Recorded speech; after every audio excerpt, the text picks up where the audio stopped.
Hi again, my loves. Today's story carries a quiet kind of warmth, the kind that builds slowly between two people who have shared space, routines, and years of ordinary life, until one day the truth between them refuses to stay hidden. There are bonds that don't announce themselves as love right away. They live in the narrow space between friendship and something deeper, growing stronger in silence. The moment everything shifted didn't feel dramatic at first. I stood in our kitchen, rainwater still clinging to my coat, looking at Iris as if something fundamental had just changed. She was at the stove, stirring tomato sauce in my oversized t-shirt, completely at ease, like she hadn't just dismantled my evening without asking. She glanced back casually and asked how Mia had reacted when I canceled. Except I hadn't canceled. On my way to meet Maya, I had received a brief, distant message. It was fine, my roommate had already explained. The realization didn't hit like a shock. It arrived as stillness. Quiet, heavy, undeniable. The kind of understanding your body accepts before your mind catches up. Iris held my gaze just a moment too long before turning back to the stove. She said I looked exhausted, that she had saved me from a mediocre third date. She spoke as if interfering in my relationship was no more significant than picking up groceries or changing the sheets. As if it were her place. But the truth is, that wasn't where it began. That was only the first moment I stopped dressing her behavior in softer language. Before that, I had explained it away. Protective, overly attached, playful, careless with boundaries. And always, she reminded me she was straight. She said it so often it became part of the walls around us, something fixed and unquestioned. She would say it while stealing fries from my plate, or slipping into my bed during storms, or watching too closely when someone else made me laugh. Relax, she would say. I'm straight, you're not my type. You're just my person. That phrase settled into me, rooted itself deep. It explained everything I didn't want to examine too closely. It explained how she could read me so precisely. Showing up with my coat before I admitted I wanted to leave a party, leaving notes by the coffee maker every Monday, because she knew how much I dreaded them. It explained the way our lives blurred together, labeled hers, mine, and ours. It explained the calls when she was late, because she knew I would pace. It explained everything except the truth. We met at 19, in the harsh, fluorescent chaos of orientation. I was sitting outside, trying to keep myself together, when she crouched in front of me and offered an easy escape. If she skipped the welcome speech too, would I feel less guilty? I laughed harder than I had in days. That was her gift. She could turn discomfort into connection almost instantly. From there, everything moved quickly. Shared notes, late-night meals, secrets that felt enormous at the time. She dated boys effortlessly, like it was something she had perfected. When I came out the following year, she held my face and told me no one had the right to write a life for me that I didn't want. I loved her fiercely for that, long before I understood how complicated that love would become. Years later, at 27, we had built a life together in a small, imperfect apartment. Everything about our days was intertwined in small, quiet ways. She bought my toothpaste without asking. I ironed her shirts when she forgot. We knew exactly when to give each other space and exactly when to stay. It was easy to believe that closeness like ours could exist without meaning anything more. Then Maya came along. She was steady, sharp, easy to be around. For a couple of weeks, everything felt light. On the night of our third date, I spent far too long deciding what to wear while Iris pretended not to pay attention. She still chose my outfit in the end, hovering nearby, watching more closely than she admitted. When I caught her looking, there was something in her expression I couldn't quite place. Dinner with Maya was going well, until Iris called. Once, twice, again. I stepped outside, already expecting chaos. She said a pipe had burst, that water was everywhere, that she didn't know what to do. Any irritation disappeared instantly, but when I got home, nothing was wrong. The kitchen was dry. The sink was fine. Iris sat on the floor, pale, a towel in her lap, saying it hadn't been as bad as she thought. She looked shaken enough that I let it go. When I sat beside her, she leaned into me like that had been the outcome she needed. After that, something shifted. Maya tried to be patient, but the ease between us faded. Eventually, she admitted what she saw, that being with me felt like stepping into someone else's place, like everything in my life curved around another person. I went home defensive, unsettled. Iris was there, comfortable as ever, wearing my socks, looking up the moment I walked in. When I told her it was over, she reacted too quickly, then softened, pulling me close, filling the space before I could sit with what had happened. And it didn't stop there. Plans unraveled. Messages appeared from unknown numbers. speaking on my behalf, telling people I wasn't ready, asking them not to make things harder for me. There was no past relationship haunting me, no unresolved heartbreak shaping my choices. There was only Iris. It took someone else to say it plainly. Priya listened, thoughtful, then leaned back with a look that carried more clarity than comfort. She said it gently, but the meaning landed with precision. The way my roommate acted didn't resemble friendship. It looked like jealousy. I laughed it off because the truth felt too loud to hold. Saying she was straight had always been the easiest way to end the conversation, the cleanest explanation I could offer myself. Priya didn't even blink at it. Her expression went flat, unimpressed, like she had already moved past that excuse before I finished saying it. People dated men for all kinds of reasons that had nothing to do with certainty, fear, confusion, habit, performance. Labels didn't always mean what they claimed to. I tried to insist Iris wasn't like that. The words came out slower than they should have. That hesitation said more than anything I managed to argue. Priya noticed. She softened slightly, but didn't retreat. She wasn't trying to define Iris. She was pointing at the shape of my life, the way everything curved toward one person, the way that person seemed entirely comfortable holding that position.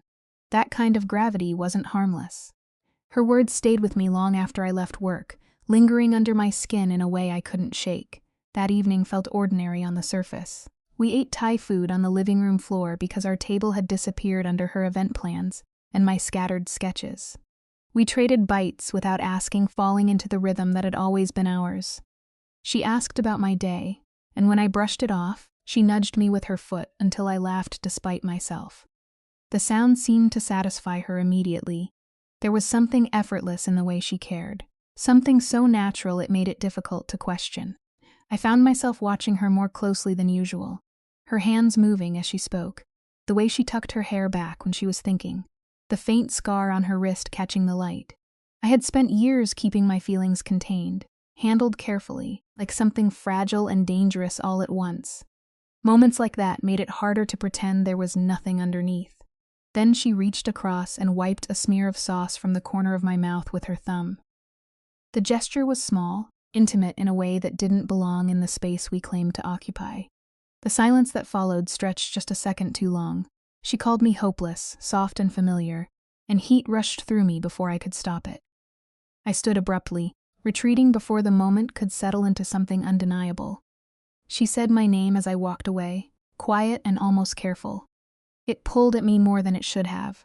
The next unraveling came disguised as something promising. Chloe appeared at a late summer party, bright and sharp, with a laugh that caught me off guard in the best way. Conversation with her was easy, fluid. By the time she suggested meeting again, I had already said yes. It felt simple, uncomplicated, exactly what I had been trying to find. Iris had insisted on coming to that party the moment she heard Chloe would be there. At the time, it felt like her usual teasing interest. It didn't feel like a warning. For a while, everything went smoothly. Iris drifted elsewhere, and I settled into the ease of getting to know someone new. Then she reappeared, sudden and seamless, sliding into my space like she had every right to be there. Her arm wrapped around my waist with casual familiarity, her attention directed entirely at me while Chloe stood right there. The introduction was polite on the surface, even charming, but something underneath it shifted the air. Every story Iris told, every detail she shared carried a quiet precision. It sounded affectionate, harmless, but it revealed just enough. Little vulnerabilities, private habits, things that belonged to the version of me she knew best. It created a boundary without ever naming it. The rhythm between me and Chloe kept breaking. Each time we tried to find it again, Iris was there, gently redirecting, inserting herself just enough to make it impossible to ignore. After a while, Chloe excused herself, and the moment she stepped away, the tension snapped into something sharper. I pulled back, asking what she thought she was doing. She brushed it off, calling it conversation, calling it charm, as if I was the one misreading it. But the truth slipped out anyway, unguarded and immediate. She dismissed Chloe as someone who couldn't keep up. The words seemed to surprise her as much as they did me. For a brief second, something unfiltered crossed her face before she tried to take it back. She claimed she didn't mean it, but the meaning was already there, impossible to ignore. Later, on the balcony, Chloe said what others had only implied. She saw the tension, the strange closeness, the way Iris looked at her. She asked the question directly, not about labels, but about intent. It left me without an easy answer. The next morning, Chloe was gone from my life as quickly as she had entered it. Her message was polite, but clear. She didn't want to step into something that already felt occupied. Across the kitchen, Iris moved through her routine as if nothing had changed, slicing fruit with careful precision. When I told her Chloe wasn't coming back, something flickered across her face. Pain, relief, something she quickly buried. She dismissed the idea that anything between us could be misread. This time, I didn't let it pass. I told her to stop acting like I was betraying her every time I stepped outside our door. The reaction was immediate, color rising in her face, denial coming too fast to feel convincing. When I pushed further, she retreated entirely, leaving the room instead of answering. Silence settled in after that. But it wasn't empty. It was heavy, filled with everything neither of us was willing to say. The apartment stayed the same on the surface, chores, routine, small arguments, but something underneath had shifted. Every interaction felt sharper, more noticeable. Every glance lingered longer than it should. Her brief attempts at dating never lasted. They burned out quickly, leaving her back where she always was. One night, after another failed dinner, she collapsed onto the couch, complaining about the man's awkward attempts at closeness. I laughed with her, the moment easy again, until she noticed the dating app open on my phone. The change in her expression was subtle but immediate. She suggested I stop. The reasoning didn't hold, but the certainty behind it did. It wasn't about the apps. It was about control, about the quiet assumption that she understood what belonged in my life better than I did. That was the first time I said it plainly. That she didn't get to decide when I stopped trying. The storm came that night, loud and relentless, shaking the apartment in waves of thunder. Sleep was impossible. When she knocked on my door, hesitant and familiar, I already knew why. Fear had always been one of the few things she never tried to hide. She stepped inside, stripped of her usual composure, softer, unguarded. I made space for her without thinking. We had done this before, shared space in the dark without questioning it. It had always felt simple. This time it didn't. The air between us carried everything we had been avoiding. She lay facing me, the flashes of lightning illuminating her in brief, stark moments. When she asked if I was still upset, the answer came easily. Thunder cracked, and she flinched before catching herself. Instinct overrode everything else. I reached for her hand, and she held on tightly, like she needed the contact more than she wanted to admit. She said she hated when I was upset with her. The words sounded smaller than usual, almost uncertain. The response came sharper than I intended, but it was honest. I told her I hated the way she disrupted things, and then acted like she didn't understand why it mattered. A long silence settled between us before she spoke, her voice barely there. She didn't understand what happened inside her in those moments. The words felt fragile, like they might break if she pushed them any further. I asked her to try anyway. She closed her eyes, searching for something she didn't have language for. It felt, she said slowly, like a door slamming shut somewhere far away. Like she could hear it happening but couldn't reach it in time to stop it. The image landed hard, sharp enough to take the air out of the room. When I asked what she was afraid of, her gaze dropped to where our hands were still tangled together. She didn't pull away. She was afraid of being left behind. Afraid of me building something that didn't include her. Of becoming an afterthought in a life that used to revolve around the two of us. The confession tightened something deep in my chest. She knew how it sounded. There was no humor in her voice when she admitted the contradiction. Telling me to date, encouraging it even, and then unraveling every time I tried. The question of why hung there, fragile and dangerous. For a second, it felt like she might finally say it. Instead, she looked at me with open confusion and admitted she didn't know. That uncertainty cut deeper than any clear answer could have. By morning, everything had been smoothed over like it had never happened. She moved through the kitchen bright and effortless, flipping pancakes, brushing a quick kiss against my hair as she passed, as if the night before hadn't nearly cracked something open between us. I let her pretend, maybe out of anger, maybe because facing it head-on required a kind of courage I didn't quite have. 2 weeks later, Chloe's name lit up my phone again. She had seen me near work, she said, and regretted how abruptly she had walked away. She admitted she had liked me, more than she had let herself show. She asked if I wanted to meet, to try again, or at least clear the air. Hope stirred in me before I could stop it. I agreed. I didn't tell Iris until the day of. She was sitting on the counter, eating cereal straight from a mug, when I mentioned it as casually as I could manage. The reaction was immediate, subtle, but unmistakable. The spoon paused midair. Her expression shifted, something tightening beneath the surface. She asked why. Like the answer wasn't obvious. Because maybe it was worth another chance. Her laugh came out sharp, edged with something that didn't belong in a joke. The conversation turned brittle fast, years of easy familiarity cracking under the weight of something unspoken. When I accused her of sabotaging my chances, she didn't deny it outright. She just stood there, caught between defense and something closer to guilt. I left before the argument could deepen. The bar Chloe chose was soft and dim, all candlelight and quiet conversations. It should have felt romantic. Instead, I arrived already worn thin, carrying tension I couldn't shake. For a while, it worked. Apologies were exchanged. I admitted things were complicated in ways I hadn't handled well. She seemed willing to try again. Then she hesitated, glass in hand, and told me there was something I needed to know. The shift was immediate, cold and unavoidable. Iris had called her the night before. Everything inside me went still. Chloe explained it carefully, like she didn't want to make it worse than it already was. Iris had found her number, reached out, framed it as concern. She said I was fragile, that I got attached too quickly, that she didn't want me getting hurt.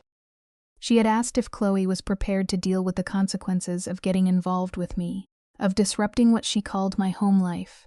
The humiliation hit all at once, sharp and disorienting. Chloe wasn't angry. That almost made it worse. She just said it wasn't normal, not something she wanted to step into. She was right. I left before the night could stretch any further, before I had to sit with it any longer. The walk home felt unreal, like my body was moving without me. Iris was waiting when I got back, the TV on but silent. She stood as soon as she saw me, concern already written across her face. The question barely left her lips before something in me snapped. I told her to explain it. At first she said nothing. Then the truth landed between us, undeniable. She had called. She had crossed a line she couldn't pretend didn't exist.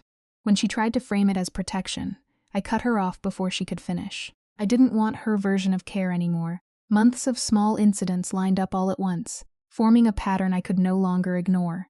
Every failed connection, every strange interruption, every moment I had brushed aside suddenly made sense. And underneath it all was the realization that everyone else had seen it before I did. The question of what she wanted finally broke through.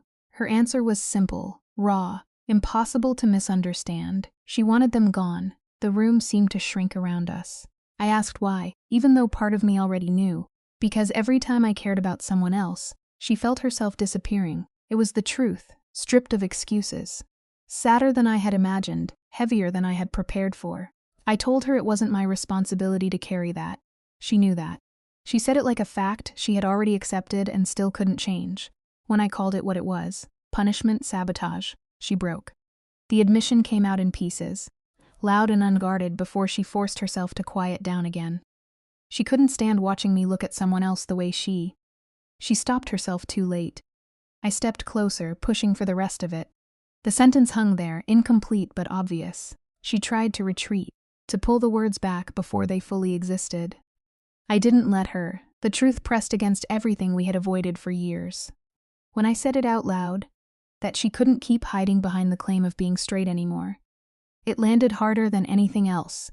She didn't argue. She admitted she didn't know what she was. That confession cracked something open. Because even in her uncertainty, she had been certain enough to guard her place in my life like it belonged to her. When I pushed her to say it clearly, to stop hiding behind fear, she couldn't. Not because the feeling wasn't there, but because naming it would make it real. And reality meant risking the one thing she couldn't imagine losing use. Hearing that didn't feel like relief. It felt like loss happening in real time. I told her it was already broken. That I couldn't keep being the place she ran to, while she destroyed every chance. I had to build something real with someone else. She said I was loved. The words slipped out before she could stop them, heavy with everything she still refused to say outright. I asked by who. She didn't answer. I walked away, closing the door behind me, and the silence that followed felt heavier than any argument. For days, we existed around each other like strangers sharing the same space. Polite, distant, careful. She left early. I stayed out late. Communication shrank to notes and small necessities. The absence of what we had been pressed in from every side. When I told Priya everything, she didn't try to soften it. She asked what I wanted, and the answer came easily this time. the truth, or freedom. Anything in between wasn't enough anymore. That night, I came home to the smell of garlic, and something painfully familiar. Iris stood in the kitchen, moving through a routine we had built together, as if nothing had changed. I reminded her of something she had once told me, that no one had the right to force you into a life that didn't fit. The memory landed exactly where I meant it to. She froze. Then I asked why she was clinging so tightly to a version of herself that was breaking everything around her. Her answer came slowly, like something she had never said out loud before. She had built her life around being easy to understand, around fitting into something that made sense to everyone else. Men, family, expectations, everything lined up neatly that way. Anything that didn't fit that script, she had learned to shrink until it disappeared. When she turned to face me, her composure was gone. She admitted she had envied me when I came out. Not for attention, not for anything shallow, but because I had known something true about myself, something she had spent years avoiding. The honesty in that moment pulled at something softer in me, something that still wanted to forgive, to understand, and I hated that part of myself for it. I hated how instinctively my feelings still moved to shield her. Even after everything, love kept stepping in where anger should have stood its ground, softening edges that deserved to stay sharp. It didn't change the truth. What she had done didn't get to be excused. She knew that.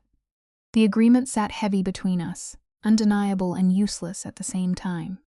When it came to what happened next, she looked at me like she was reaching for something she couldn't quite say, like she wanted me to stay, to choose her, to rescue her from the mess she had made of herself. But when the words finally came, they fell apart into uncertainty.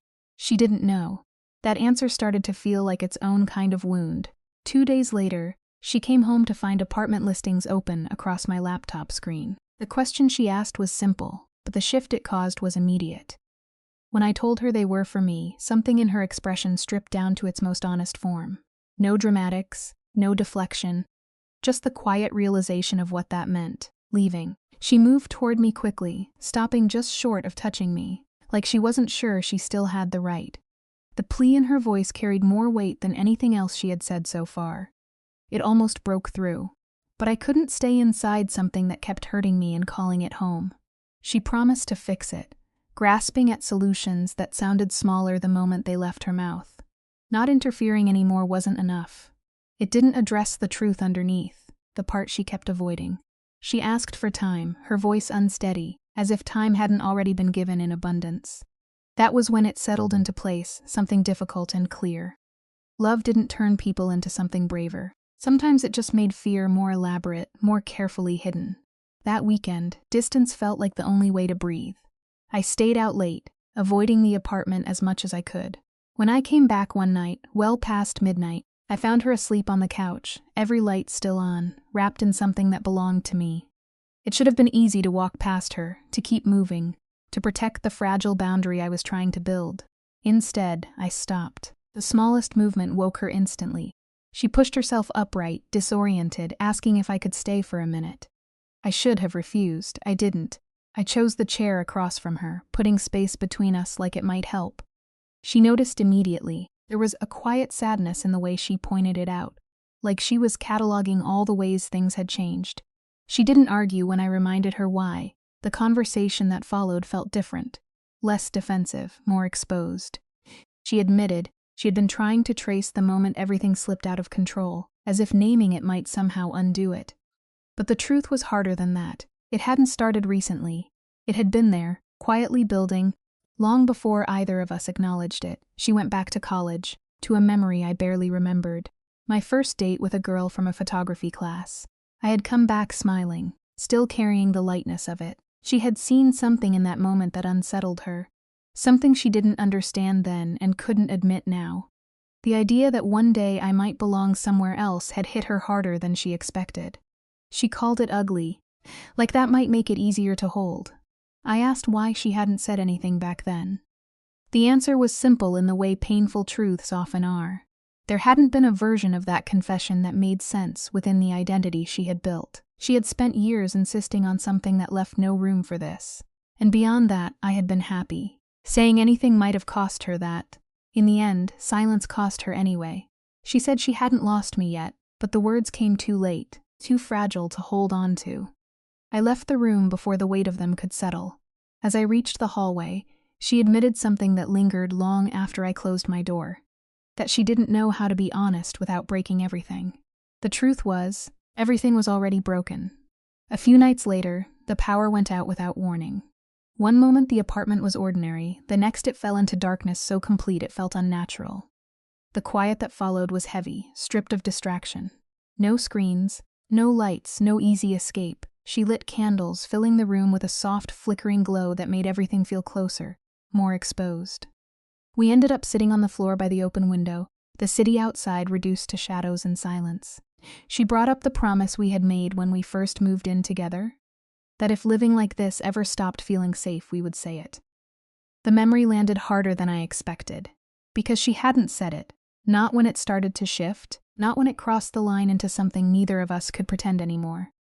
By the time she recognized it, she was already too deep. I needed her to name it. When she turned toward me, something in her finally gave way. She reached out, her hand closing around my wrist, not tight, just enough to keep me from pulling further away. Her voice broke under the weight of it. She had tried, over and over, to remain the version of herself that didn't want this, that didn't want me. But the truth spilled out anyway, unsteady and raw. It was in the way she looked at me when I wasn't paying attention. In the quiet moments she lingered longer than she should have. In the sharp, irrational jealousy that followed me into every room I entered without her. It was in the way my life with other people felt like a loss to her, even when she couldn't explain why. It wasn't neat, it wasn't fair, it wasn't something she had handled well, but it was real. I told her she didn't get to say all of that, and then hide behind uncertainty. Not anymore. When I asked her directly, stripped of every defense, the answer came without hesitation. She wanted me, fully, undeniably. The admission changed the air between us. Still, something held her back. Fear, thick and unyielding, wrapped around everything she was trying to say. The idea of having this, of having me, and then losing it felt unbearable to her in a way she couldn't articulate without breaking. The distance between us didn't hold after that. At some point, it simply disappeared. We leaned toward each other, or maybe we just stopped resisting it. Our foreheads met first, the contact soft but overwhelming, like everything had finally caught up to us at once. We stayed there, breathing unevenly, suspended in something fragile and enormous. I told her I wouldn't do this halfway. Not again. If she wanted me, she had to be honest. She nodded, and then she kissed me. It wasn't dramatic. It wasn't urgent. It was careful, almost reverent, like she was placing something fragile into my hands. It felt less like a beginning and more like something inevitable finally arriving. For a moment, everything aligned, then she pulled away abruptly, like the reality of it had hit too hard. Panic replaced certainty, her composure unraveling as quickly as it had formed. She tried to explain it away. Not the feeling, but the moment. The timing. The fear that it would become something she could pretend hadn't happened. But it wouldn't disappear, that was the problem. Frustration surged back, sharp and immediate. After everything, she was still asking for time. One night, she said, as if that could hold the weight of years. I looked at her and saw both truths at once. The person I loved, and the person who kept choosing fear over clarity. I told her to take it. The next morning, she was gone, no explanation, no message. Just absence, filling every corner she used to occupy. By the time Priya saw me later that day, she could read the exhaustion on my face without asking. When I told her what had happened, her reaction was immediate, equal parts disbelief and clarity. She understood the fear, but she didn't excuse the way it was being handled. Understanding didn't mean obligation. That stayed with me. By the time I went home, I had made a decision. I was done chasing answers, done pulling truth out of someone who refused to hold it on her own. If she wanted me, she would have to choose it. Fully, intentionally, without being dragged there. She came back that night, hesitating in the doorway like she wasn't sure she still belonged there. When she asked to talk, I didn't move to make it easier for her. I let the distance stay. A small, fragile laugh slipped out of her as she lowered herself onto the far end of the couch, leaving distance between us that felt deliberate, almost respectful. She apologized. For the kiss, for the panic, for everything that had led us here. Her hands twisted together, restless, like she didn't know where to put them. She already understood that words alone couldn't repair what she had broken. She had spent the entire day turning over everything I had said. About honesty, about refusing to live in something half-formed. And now, piece by piece, She laid the truth out without trying to soften it. She wanted me. That part had never been uncertain. She had wanted me for years, long enough for the feeling to become something she didn't know how to hold. Fear had twisted it into control, into interference, into all the ways she had tried to keep me close without ever admitting why. Every woman who entered my life had felt like evidence that she had waited too long, that she was already losing something she had never fully claimed. Her voice faltered when she reached the part she still couldn't resolve. She didn't know how to step into something new overnight, didn't know how to rewrite the version of herself she had lived as for so long. It wasn't just about who she wanted, it was about everything she had believed herself to be. Letting that go meant grieving it, and she didn't know how to do that without pulling me deeper into the confusion. It was more honest than anything she had said before. It still wasn't enough. I wasn't asking her for certainty about everything, not for a perfect understanding of herself by morning. I needed something simpler and harder. A real choice. Not something driven by panic, not something whispered in the dark, but something she could stand in when the world was fully visible. She looked at me like she already knew what I was asking would cost her. The longing in her expression made it harder to hold my ground, but I did. She said she wanted to. The distance between wanting and choosing had never felt so wide. I stood because staying any longer would have blurred that line again. I told her to come to me when she could say it clearly, without hesitation. The truth sat heavy in my chest as I said it. I loved her more than I should have allowed myself to, and that was exactly why I couldn't let myself become the place where she experimented with something she wasn't ready to claim. No more half-steps. No more almosts. If she wanted me, she would have to choose me in the light. The week that followed was its own kind of punishment. She did exactly what I had asked. No interference, no lingering touches, no quiet attempts to pull me back in. She respected every boundary so carefully it felt unnatural, like she was afraid even proximity might cross a line. She knocked before entering rooms she used to walk into without thinking. She asked instead of assuming. She kept her distance in a way that made the apartment feel colder than it ever had. It was what I had demanded. It didn't feel like relief. It felt like losing something vital. Still, I didn't step back from it. I needed to know I could exist outside of her orbit. When someone from work invited me out, I accepted, not out of excitement, but out of necessity. I needed proof that my life wasn't confined to the space we shared. She heard me making plans and said nothing. That silence carried more weight than any argument she could have started. When I stepped out that evening, dressed and ready, she looked at me in a way she hadn't allowed herself to all week. For a brief second, everything she had been holding back showed.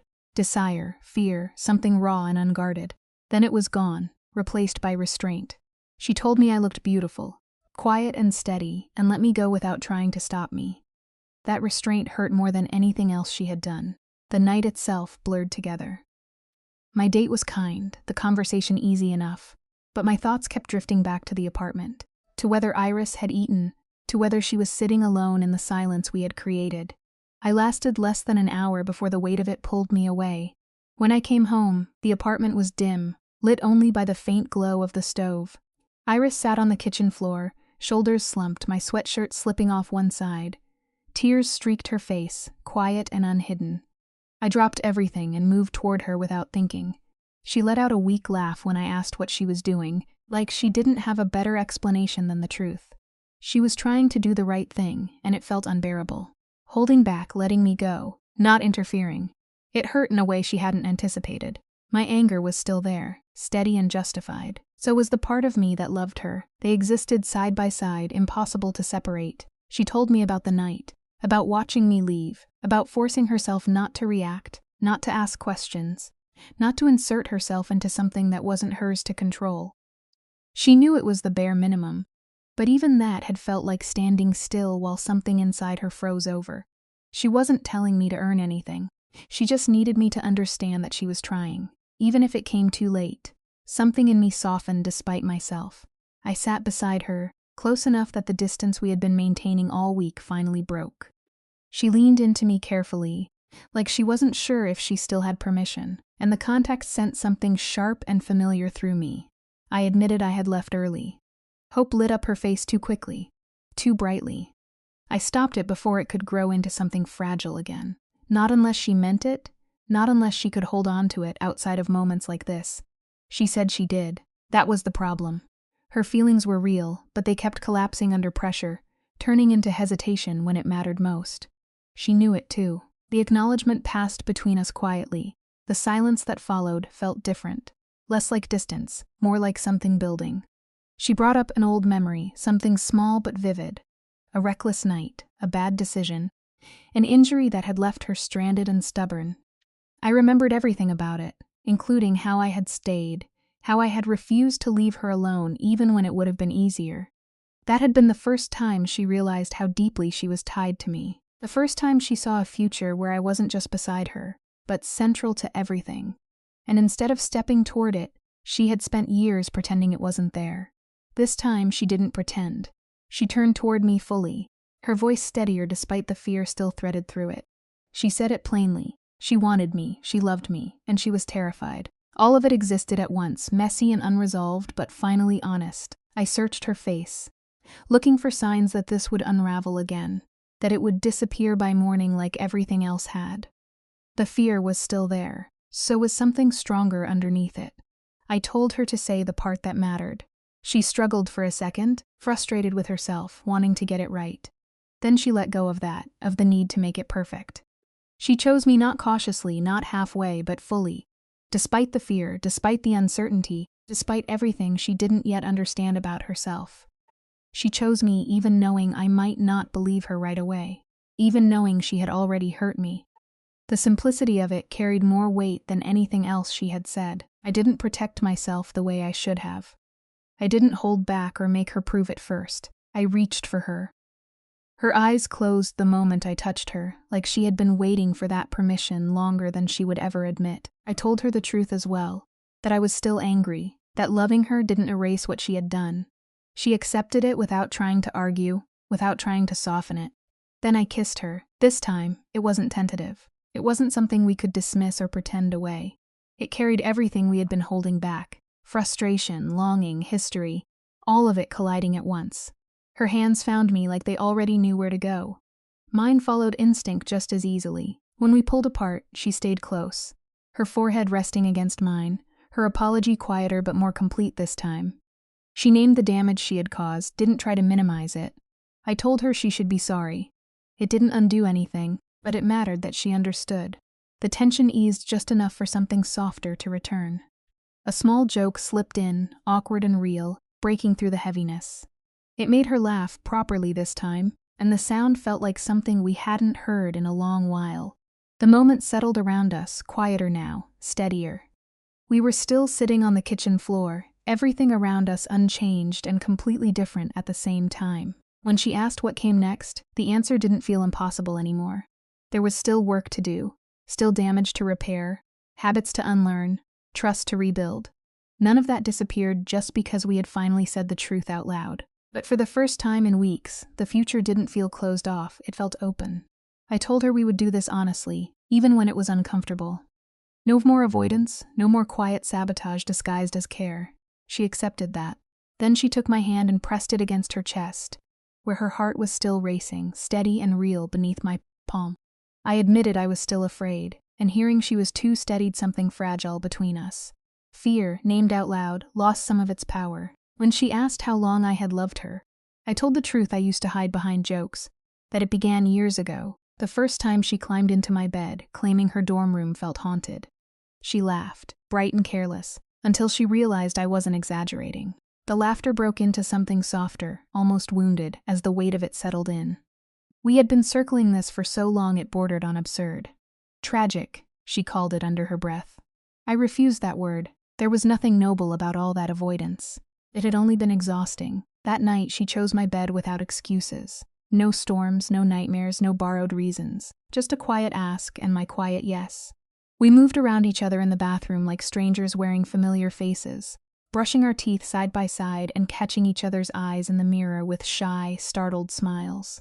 When she slid under the blanket, the space between us disappeared in a way that felt almost too intimate to bear. We had shared sleep before, countless times, but always under cover stories we never questioned. This time, there was no cover left. In the dark, her voice turned thoughtful, stripped of performance. She spoke about how straight had once felt like safety, like a way to keep certain doors permanently shut. Now she understood it had been more like locking herself inside a room and pretending it was the whole world. I traced the line of her wrist as she spoke, feeling the quiet shift in her breathing when she admitted she had kept me outside that door for years. I told her I wasn't willing to stand outside anymore. She pulled me closer then, a silent promise in the way her arm tightened around me. No more locking doors. Mourning didn't undo us. It didn't dissolve into awkward denial or careful distance. It arrived gently, with pale sunlight and the slow realization that everything had changed and nothing had broken. We looked at each other and froze for a second, then laughed because the reality was too big to hold quietly. She joked about the collapse of her carefully curated identity, and I buried my face in her shoulder, laughing harder than I had in weeks. The tension that had lived in my chest for months finally loosened. We didn't pretend that love erased damage. Over coffee, we built something steadier than hope, rules, no interference, no speaking on each other's behalf, no disguising fear as control. If she panicked, she would say it. If I hurt, I wouldn't swallow it until it turned sharp. It wasn't romantic, but it felt real in a way nothing else had. Telling Priya was chaos. She listened, stunned into silence before recovering fast enough to scold and celebrate in the same breath. She didn't let Iris off easy, and she didn't let me pretend everything was magically fine either. Happiness, she reminded us, didn't cancel the need for care. Iris didn't joke her way out of that. She took it seriously, and for once, that mattered more than anything she could have said. Trust rebuilt itself slowly, unevenly. There were moments where old habits reached for us out of reflex. Jealousy still flickered, sharp and quick, but instead of turning it into something destructive, she named it. That alone felt like progress. Some wounds reopened without warning. A forgotten screenshot, a memory that hadn't dulled. But we stayed through them. We didn't run. That made the difference. Love grew in ordinary spaces. In quiet mornings and half-finished conversations. In the way she kissed me like she meant it every single time. Whether we were standing in the kitchen or passing each other in the hallway. It wasn't about making up for lost time. It was about finally allowing time to matter. The first time she called me her girlfriend, it slipped out naturally. Without hesitation.